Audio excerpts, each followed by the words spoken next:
Hello and welcome everyone to this webinar by Statista and ICHOM.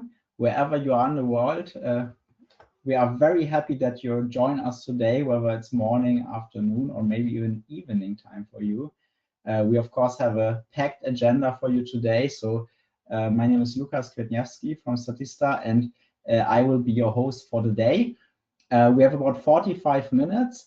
And I see already some thumbs up in the chat. That's fantastic. Thank you very much. Let me give you a brief overview of the agenda today, because today, of course, we are talking all about PROMs and their relevance in global hospital rankings. So we will be quickly setting the scene, explaining the purpose and the scope of PROMs and how we implement them in the rankings especially. And then we're going to talk about timeline and key dates for the Statista PROMs Implementation Survey. And then my colleagues will give you a detailed walkthrough of the Statista Implementation Survey for PROMs. And then lastly, we have Sophia from ICHOM here, who I'm very happy will be giving us an overview of the recently introduced ICHOM accreditation for value-based outcome measurement. And then lastly, we will have a Q&A. So as you probably know already from other webinars, please input your questions in the chat during the presentation, and then our lovely host, Alexandra from Statista, will sort the questions, and then we will do our best to go for some of them in the end. In case we cannot answer all questions here today, we will group them together and try to answer the most frequent questions via email after this webinar. So without further ado, again, thank you very much. And let me briefly introduce to you today the speakers. Again, my name is Lukas Kwetniewski. I'm Senior Director of Healthcare Analysis here at Statista, and me and my team have been compiling the rankings since 2019. So I know a thing or two about hospital rankings. And with me today, I have my colleagues Mira and Katarina, who are both from the Healthcare Analysis team. Mira is our Senior PROMs expert, and she's also responsible for our hospital rankings. And Katarina is running the implementation survey and also project lead on several hospital projects. And then from ICHOM, we have Sophia Dasgupta, who is Senior Director of Outcome Measurement and also in charge of running the accreditation program that ICHOM has recently introduced. What we will cover today is, of course, what I just mentioned in the agenda. And if you take anything away from today, then it should be that PROMs implementation is increasingly relevant for hospitals and also for policymakers. And also, of course, the Statista rankings have featured PROMs since a couple of years, and we have a survey where PROMs implementation can be measured, and you can submit data directly to Statista that is relevant for the ranking. So in a nutshell, this is what we cover. And then, of course, we cover a lot of the details, how to submit the data, where are the details of the survey, what is the timeline, etc. So that is all the scope for today. Setting the scene, Statista has been compiling the Newsweek rankings since 2019, most notably, of course, world's best hospitals. And since 2023, we have incorporated data on PROMs. So in 2019, we started with just 10 countries and a more limited scope than today. And then gradually each year we expanded the ranking. And of course, I'm very proud now to report that it's covering 30 countries and over 2,400 hospitals. So it has become the most established international ranking.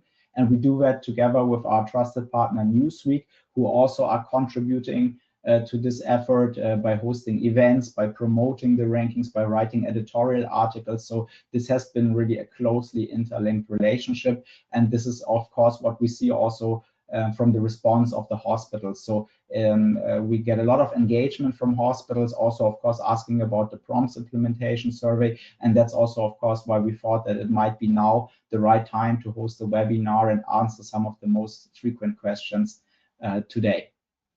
Beyond the world's best hospitals, Statista is also compiling other rankings internationally. So there is an overview that we typically show of the world map, where you can see, Katarina, please, next slide, where you can see that we not only do the world's best hospitals, but also the world's best specialized hospitals, or even regional specific rankings now, the world's best specialized hospitals, Asia Pacific. So all of them, all of the hospital rankings incorporate PROMs now.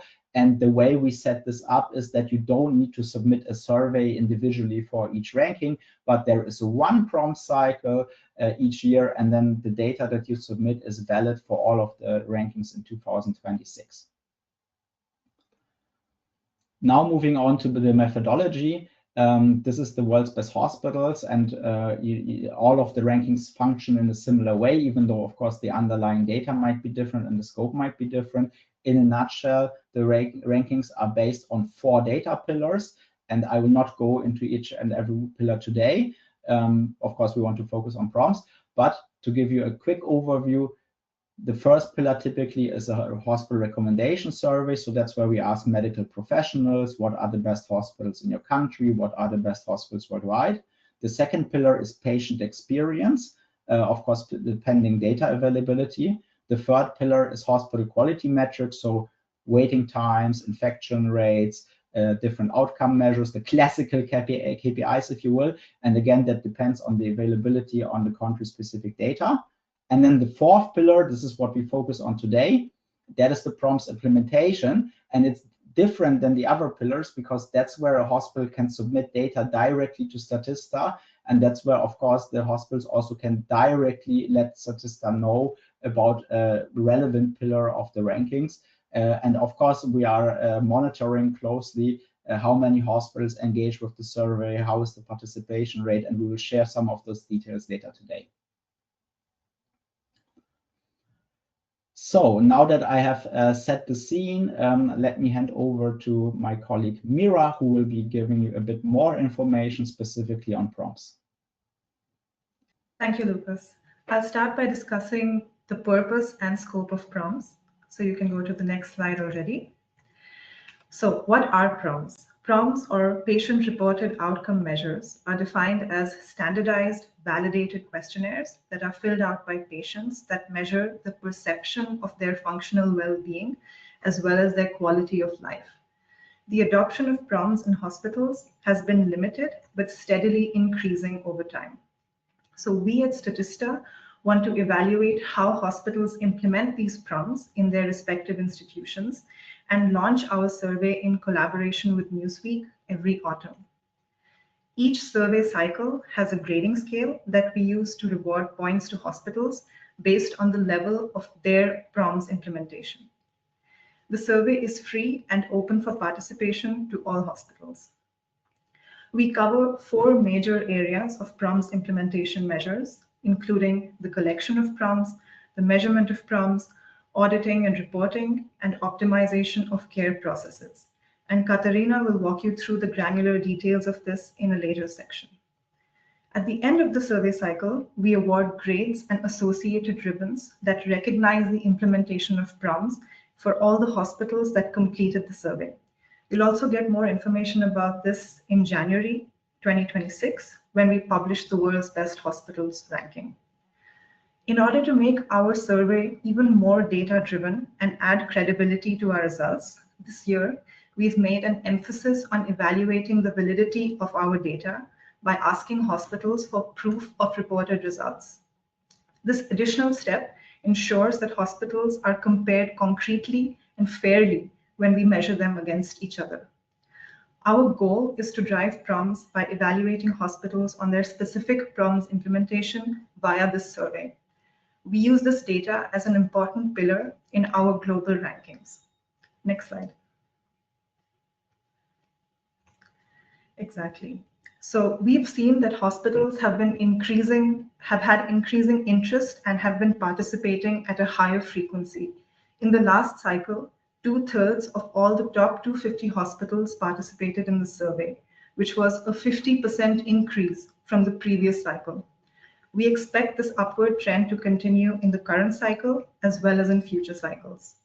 Our overall aim is to expand the PROMs weightage in our ranking pillars as hospitals increasingly implement PROMs in their institutions and participate in our survey so we can evaluate them. To ensure that our rankings remain scientifically valid and up to date, we are advised by an international board of experts. You can go to the next slide. So these are renowned experts from all over the world who are highly achieved in their respective medical and academic fields. They advise us on the hospital rankings and closely collaborate on the PROMs survey to ensure that the survey is scientifically valid and up to date based on current medical standards. You can go to the next slide. So in collaboration with this expert board, we also published a paper in the New England Journal of Medicine Catalyst on PROMs, where we described our survey and the relevance of PROMs. I'll now highlight how the survey is directly relevant to hospitals. You can go to the next slide. And the next, exactly. So first of all, PROMs is relevant in general because hospitals that implement PROMs lead to better clinical outcomes for patients. This has been seen across research studies for the last few years. This is because PROMs turn the patient voice into measurable data that can inform clinical decisions. Our survey provides a structured resource that creates a standardized overview of how hospitals are implementing PROMs all over the world. This also builds a common language for these diverse international healthcare systems to learn from systematically and offers a data-driven comparison between these healthcare systems. This also directly contributes to advancing value-based healthcare, which is becoming one of the most important focuses of modern medicine. Taking part in the survey is also relevant for Statista's rankings, where early participation in the survey would strengthen the strategic positioning in our globally relevant rankings. It also provides recognition and global visibility through ribbons that we award, showcasing the PROMs engagement of hospitals on Statista assets and rankings. It also enables the internal data-driven care optimization as well as performance insights. What's also very important for the rankings is PROMs is now the fourth data pillar of all of our global hospital rankings, which directly affects the scores of hospitals. And now, without delaying any further, I will pass over to Katarina, who will walk you through the details of the survey and walk you through the survey live. Yes, thank you, Mira. So before we have a look at the survey itself, I would like to give you a little overview about our timeline and the key dates. So our survey was launched on September 10th. We published the survey on newsweek.com, and we also distributed the invitations via email to pre-registered hospitals and other contacts from our contact database. Right now, we are in the participation phase where hospitals can fill out the survey and reach out to us in case of questions anytime. Then one aspect that is new this year is that in October and November, we will conduct data validation calls with a subset of hospitals to verify the submitted information. What this means is that the hospitals get informed via email before the call, and then we will send some questions that we would like to cover in the call, and then we will just conduct the data validation call with you. Then the deadline for submitting the responses is November 12th. So on that day, the online survey itself would need to be submitted. Then we also have a deadline for the validation.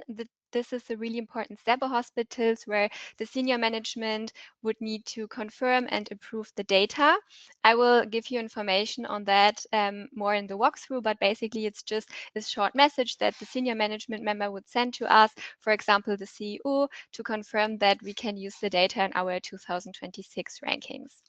And once this process is complete, the results of the PROMs Implementation Survey will be included in the 2026 hospitals rankings from Statista, with the World's Best Hospitals publication coming out in Q1, being the first one. Okay, so now that we talked about the timeline, I'm going to show you now the survey, how it looks like from the user perspective. So basically, the survey starts with the registration. So when you click on the survey link, you can register yourself if you do not receive a personal invitation. And once you have registered, you will receive an email to access the survey. One important aspect here is to please make sure to that the email hospitals@statista.com is not blocked by your spam filter to just receive the invitation. Then moving on, this is the basically the starting page of the survey. Here we give a brief explanation on what prompts are. You can also access the PDF version of the questionnaire in case you would like to go through the survey before to collect some responses, for example. However, you can also enter and exit the survey at the end of each section. Then the first information that we would request you to submit is the type of the facility you work in. So you can either choose the general or specialist hospital.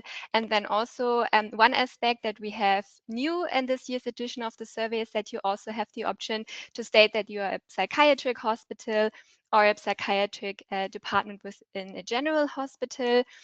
Basically, the survey is going to be very similar. However, you will get, for example, shown different autocomplete options. I can also show you an example later on. Another question that we have new this year is whether the hospital holds the ICHOM accreditation, which is a condition-specific outcome-driven framework that supports and acknowledges accomplishments in value-based healthcare.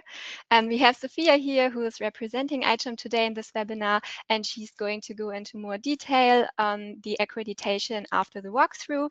But basically, hospitals that hold the level 1 ICHOM accreditation can skip some parts in the survey or do not need to provide all the data. Then we have a really small section, which is basically just the status assessment of the survey, where you can just state whether you get the overall implementation of prompts or whether you do it at all, because if you do not implement prompts, then you do not need to fill out the survey. Then the first content section that we have is about the prompts team. So here we ask whether you have an internal or external team to measure prompts. And if you do, we also ask you to state the name of the contact person and the department. Then the section 2 covers the actual instruments collected in the hospital, which is divided into 2 parts. The first one is a really short part. Here we only ask you to state the number of the standardized prompts instruments that you measure per department. So here we only ask you to type a number, but no instruments itself, since this is covered in the following section. And here's, for example, also one differentiation in case you are a psychiatric hospital, for example, because then here the overview of the departments is going to be a different one.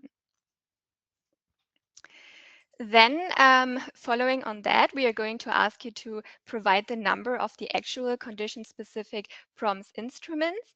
You can state up to 25. You can either type in the instruments by yourselves, or you can also use the autocomplete function. However, one really important aspect here is that you state the actual number of the actual instruments and not, for example, the conditions or the departments you're measuring the instruments for. In addition to that, we also ask you about the departments in which you measure the instruments, whether the instruments are scientifically validated or case mix adjusted. We also ask for the response rate. And one new element here is also the follow-up interval in case you measure that. In case you need any explanations on these terms, you can also use our mouse over function, where you have the detailed explanation of what these different terms mean and what we are asking for. One other new element here is that when you fill the section out, we are going to ask you to submit some proof, just some example proof regarding the prompts instruments and the follow-up interval, for example.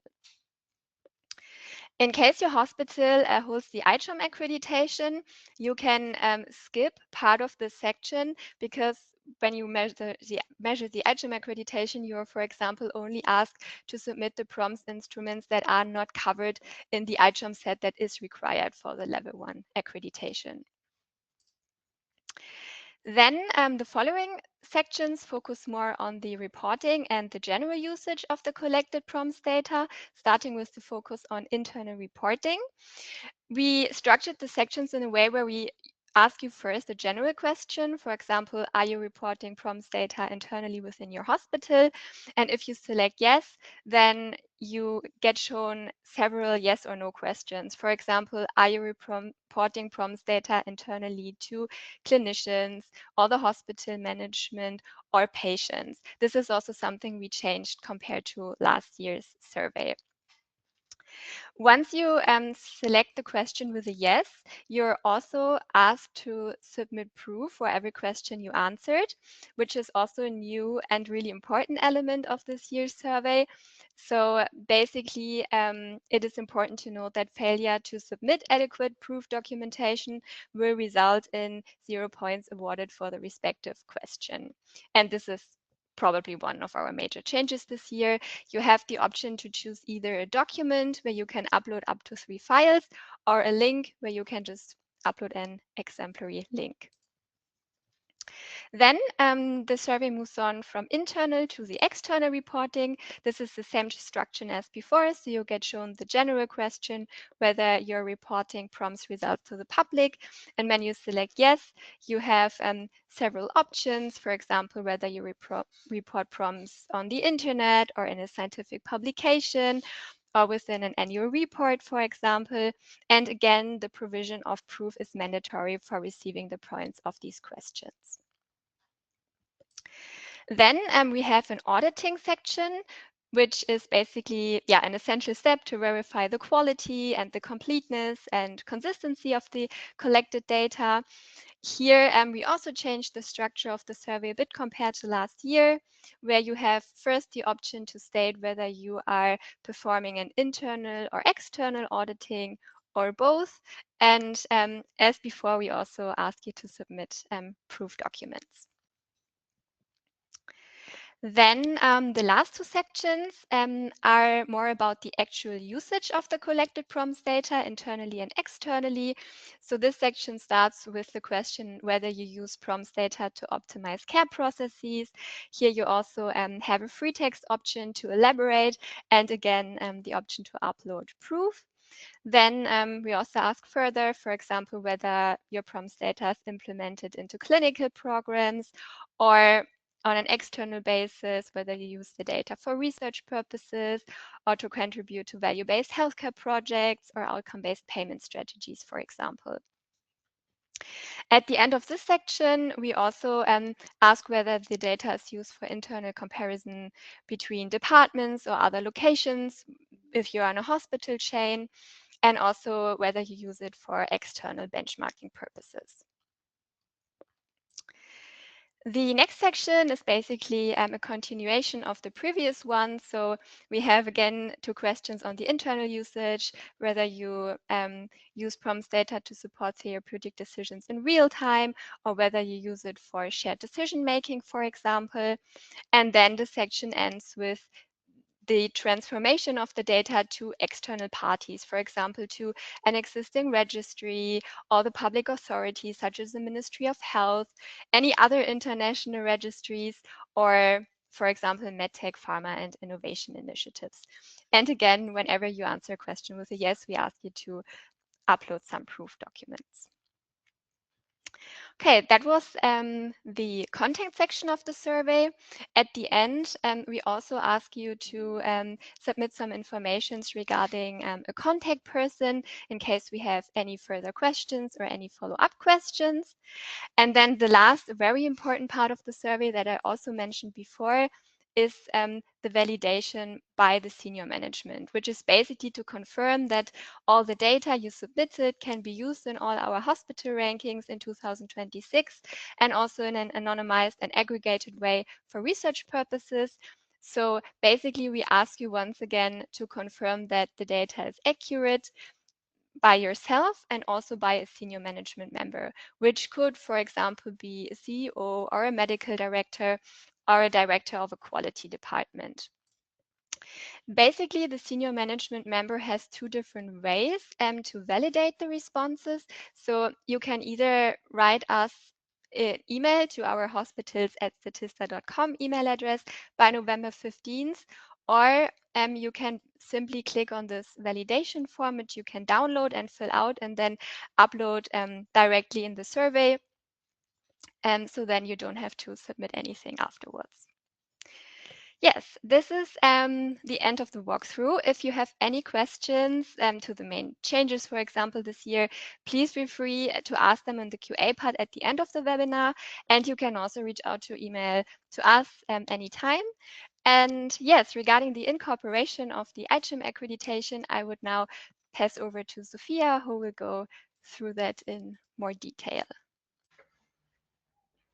Thank you, and hello, everyone. We just wait for a moment to move to the slides. The next one, please. Excellent. So I'm really delighted to join today's discussion with Statista to talk about how the implementation of patient-reported outcomes and ICHOM accreditation program can complement initiatives like Statista Hospital Ranking. And Catherine, I think you gave excellent overview of how that survey is being structured, as well at which point ICHOM accreditation plays a role. At ICHOM, our mission is to really help health system measure what really matters, that is patient outcomes. And the ICHOM accreditation program was created to recognize hospitals and clinics that not only collect data, but use it meaningfully to improve care. And unlike the traditional accreditations, which often focus on processes or compliance checklists that are really important, of course, the ICHOM framework is condition-specific and outcomes-driven, and it's built around ICHOM international standardized sets, ensuring that they are comparable and clinically relevant. The program is structured, as you can see on this slide, across 3 levels, allowing organizations to progress at their own pace. We start with the level 1, that recognizes teams that have successfully completed a full outcomes collection cycle using one of ICHOM sets, following a strong protocol and reporting the results. And this is the level that you will be able to provide as a validation as part of the Statista survey. Level 2 acknowledges integration, where outcomes measurement is really more embedded into routine practice and drives that continuous improvement we're looking at. And finally, level 3, the highest level, celebrates, we call them true pioneers. So organizations that demonstrate measurable improvements, they're engaging patients in shared decision-making, and they're, as a whole, contributing to the global value-based care community. Each level is independently reviewed, and level 2 is validated through additional audit process to ensure that extra rigor and credibility. Next slide, please. Okay, as you can, this slide outlines the assessment framework. It's designed to be both robust and practical. It does look at outcomes, how they're measured, analyzed, and translated into improvement across clinical, operational, and patient-reported domains. So what our reviewers will be looking at, we look at the evidence of learning cycles. Are outcomes being discussed with teams? Are they informing improvement projects? Are, for example, patients' voices actually part of the decision-making and influencing the way you structure the programs? So in the essence, it's about creating a culture where outcomes data are not just collected, but are actually used. And the last slide, please. So, ICHOM, if it's something you are interested in and your organization is considering accreditation, we invite you to start with our self-assessment survey. On this slide, you can see the QR code that will directly take you to it.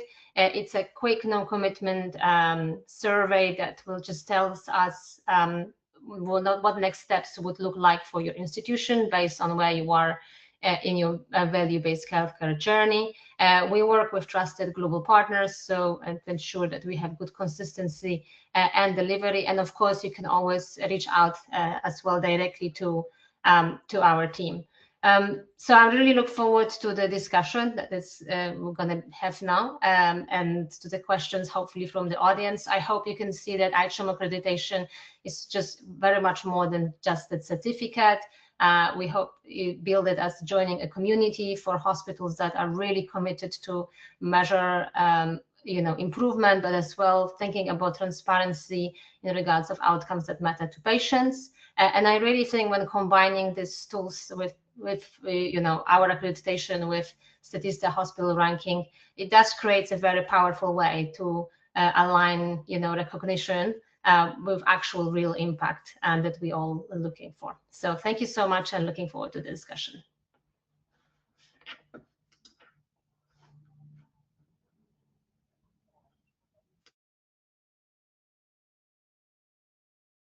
Hi everyone, and use face in this round. My name is Alexandra. I'm from the Statista marketing team, and I'm super happy to host today's Q&A. And I'm not going to waste any time, and I'm going to jump right into the very first question, which we got from the audience. I think this might be one for Sophia. How does ICHOM's PROMs influence the ranking position in the Statista rankings? How does ICHOM influence? Well, I think maybe influence is probably too strong word, but definitely, as you could see through this presentation, going through level 1 accreditation is one way to validate and show that you are collecting PROMs, but not only PROMs, also clinical domains, looking at the value-based healthcare in a consistent way, and involving the team, as well the patients, and most importantly, generating the type of data that is valid, using questionnaires, for example, PROMs that would be scientifically validated. Yeah, it's one of the way, I think, for the hospitals to show that they're doing this in the right way. Thank you, Sophia. So from the Statista perspective, of course, we are neutral in the way we evaluate hospitals, and ICHOM is our trusted knowledge partner. We have been now partnered for several years. For this question specifically, of course, we are agnostic to the instruments as far as the survey is concerned, right? So we ask the question, for example, is the instruments that you are using, are they scientifically validated, and are they condition specific or non-specific instruments? And of course, ICHOM instruments are a part of that, and they're one of the leading developers of this survey. However, of course, there is from our side no preference over ICHOM for ICHOM instruments over others. That's also why we structured the survey in a way where you can name any instrument that you are using. So it might even be non-validated, but of course, if it's a validated instrument, that gives you a higher score. So we think this is a fair and balanced way, and also it represents the state of PROMs implementation, right? So some hospitals might be just in the piloting stage, some hospitals might already be more advanced. You see that, I think, very well in the structure of the survey, where the first section is strictly about what are you doing, and then the later sections are more about how are you using the data and how are you steering your hospital based on the PROMs results and the PROMs data that you have, and who do you, for example, report the data to? Do you report it only internally but also externally? So from our perspective, this captures the whole journey, if you will, of PROMs implementation, and it's not tied to one specific instrument over the other. I hope that helps understand. Another question we received multiple times. Is there a full listing of available PROMs? Where can we obtain the full PROMs instrument list? And are the PROMs limited to what is within that list? And maybe even you have an example at hand to give. I can take this one. So PROMs are questionnaires that, as I mentioned earlier as well, that are scientifically validated and publicly published. So as long as they are being used in clinical practice, we accept them. There's no one list that we can provide at this moment. But from our side, what we can say is as long as the PROMs are scientifically valid and published, they will be considered. So please, when you fill out the survey, just share the prompts with us. And as in the past, we also had hospitals who just reached out to us, who wrote to us and asked if this prompt was acceptable or this other specific prompt was acceptable, and we will review that for you. But from our perspective, they just need to be scientifically validated.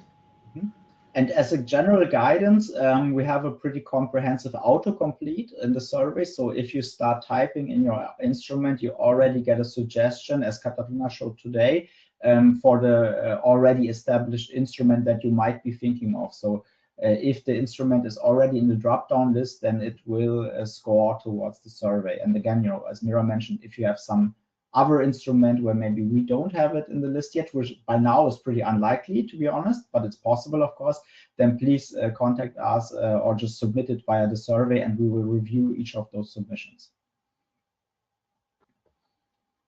Another question we received multiple times. If our hospital is part of a larger network, should we submit one response for the entire group or one per site?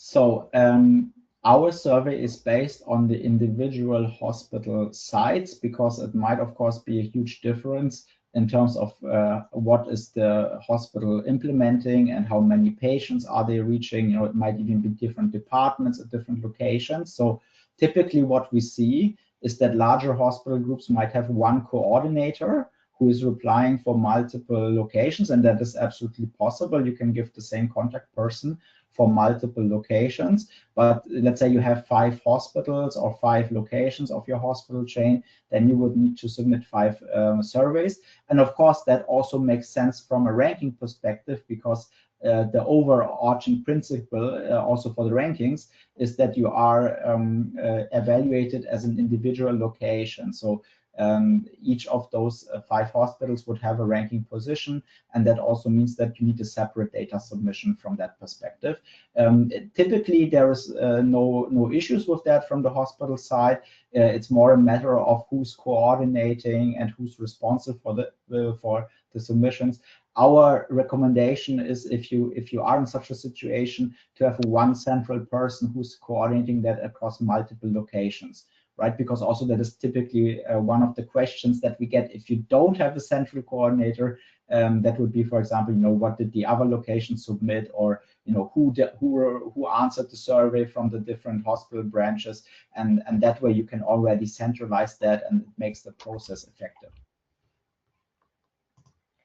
Another question I received: how does ICHOM assess situations where implementation is uneven across an institution? Okay, thank you, and good question. So as I mentioned, ICHOM accreditation program is disease specific. So for example, you can be accredited for heart failure or atrial fibrillation or breast cancer. So I would suggest that, you know, and this is, I think, completely normal situation, that across the institution you see different levels of maturity in terms of implementation of PROMs and engagement of patients and so on.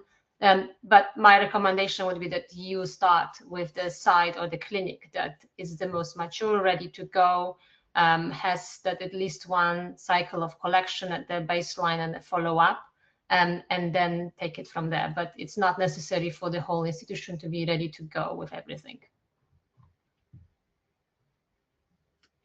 Another question is about timing. How is the data validation called prior to the survey deadline? Is that something we can already say? So we can, of course, not answer individually, because that depends on when your hospital submits the survey. But we will pick a sample of from the submission. So let's say, you know, we have 1,000 hospitals submitting, then we will pick from that sample. It depends, of course, what our level of confidence is in the data that was submitted. Also very important, the proof documents, which, as Katarina explained, are now mandatory. But also, you know, we will be reaching out individually. So for you, there is in that way no to do, but Statista will reach out to you, and we will do so in the upcoming weeks. So this is now around the corner. It's also why this is now a great timing to have this webinar and to explain in a bit more detail how the process works. we will send always a comprehensive email prior to the validation call. So specifically to the data that you will that you submitted, you will get a tailored list of questions. Also, maybe if some of the documents are not comprehensive and we need some further proof, we will let you know in advance so that you can prepare adequately for the call. We have been doing that now for several years, so we have good experience. The main difference this year is A, that we are doing more validation, right? And B, also there is more questions now for which you need validation documents. So in a way, we are scaling up what we already did in the previous years. And of course, we will also accommodate the different time zones and the time slots, etc. So this will be now coming very shortly in the upcoming 2 weeks or so. The process will start, and then our goal is, of course, to have all of the replies validated before the end of the year. So the survey timeline in that way is set in stone. However, of course, the World's Best Hospitals doesn't come out until February next year, so we have a bit of a timing there so we have an adequate timing that gives us sufficient time to evaluate and validate all of the replies. I got one more question, which is a little bit complex. I'm going to try to read it all out, but I think it's a very interesting one. Are the weights for the different elements of the calculation decided predominantly based on what is currently in use? It would be important to increase the weighting faster than the current incremental growth to recognize trend in prompt adoption and also incentivize moving to rebalance quality and experience metrics. Mm-hmm. Yes, I agree. This is a complex question, and we only have 2 minutes left, so I will do my best to answer this in the comprehensive way. First of all, thank you for the enthusiasm. We also think that PROMs is gaining in relevance, and we of course see that also from the dozens and dozens of hospitals who are reaching out to us about this topic. In a nutshell, yes, we will increase the weight, but we have to, of course, be very considerate of the other scoring pillars of the rankings, right? So they are also relevant, and you will not replace medical outcome metrics with PROMs, but they should all tie into one comprehensive quality framework, right? So Statista, being a data-driven company, of course, has that strong foundation in believing that data is telling us relevant information, and we balance that across the different pillars. And that is also for the survey itself. So we are tweaking together with our expert board, but also advised by ICHOM, of course, the methodology of the PROM survey, but also the rankings overall. So we have to keep all of that in perspective. But as a general outlook, of course, the weight will increase in the future. I think we're very much running out of time. We have many more questions, and we will follow up with them afterwards. But I now hand over back to Lucas for some final words. Thank you. Thank you very much. No, I'm very curious what the other questions will be, and me and my team, of course, will review all of them. So you see it here now already since a couple of minutes on the slide. Please visit the Statista Healthcare website for more information, both on Statista rankings, but also our other healthcare-related products and initiatives. There is also the PROM survey registration link at the bottom one more time. We will send you, of course, this presentation as a PDF, and there you can actually click the link. I think most of you already have the link, but this is to make sure that if you want to pass that on in your organization, then you have it. The deadline, as we said, is in November 15th, and I wish you all a very good time collecting PROMs data internally. And please, if there's any questions at all after this webinar, reach out to hospitals@statista.com or just simply visit our website. Thank you very much for your attention today, and I look forward to seeing you all for the World's Best Hospitals next year.